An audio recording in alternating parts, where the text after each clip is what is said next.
Matthew Guy, the poor guy, this is his second go at defeating Daniel Andrews. He's up against, how would I describe Daniel Andrews? He's the most canny, conniving, power-hungry politician I've ever dealt with in any parliament anywhere in the country. And I dealt with the New South Wales right when I was in Sydney. You've dealt with them as well.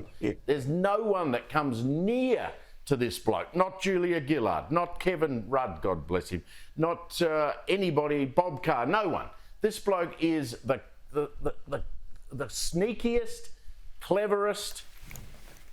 I was going to use another S word, which I won't. But he gets away with stuff that no one would get away with. You and I remember Barry O'Farrell had to step down as Premier of New South Wales because some bloke dropped a bottle of Grange Hermitage on his front step.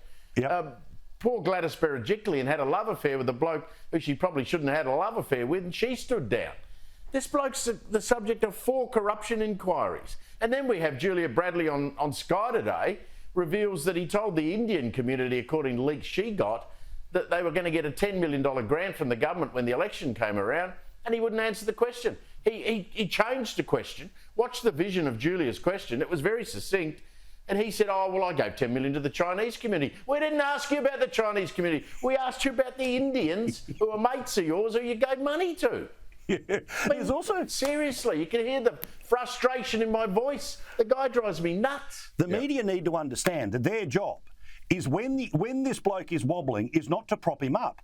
Like about that car accident, the Channel 7 state political reporter basically ran a bit of a doubt job when they were re-reporting the story. This was a 15-year-old kid who's now found his voice as a bloke in his mid-20s.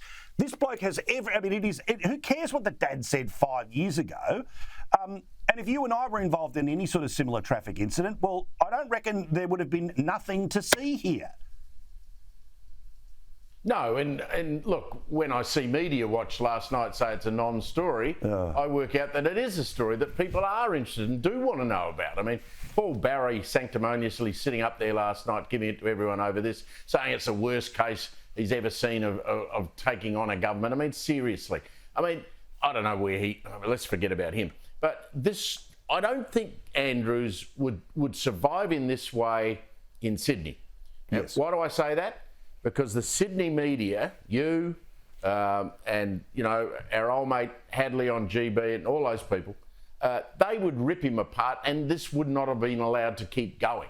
But he seems to have people, if they're not scared, they're sort of, you had to send Peter Credden along to the media conference to get him over the lockdowns, for God's sake. So I just think every Victorian I speak to, when I'm in the street and someone says, oh, g'day, Steve, haven't seen you for a while, how are you? They say to me, how are we going to get rid of this bloke?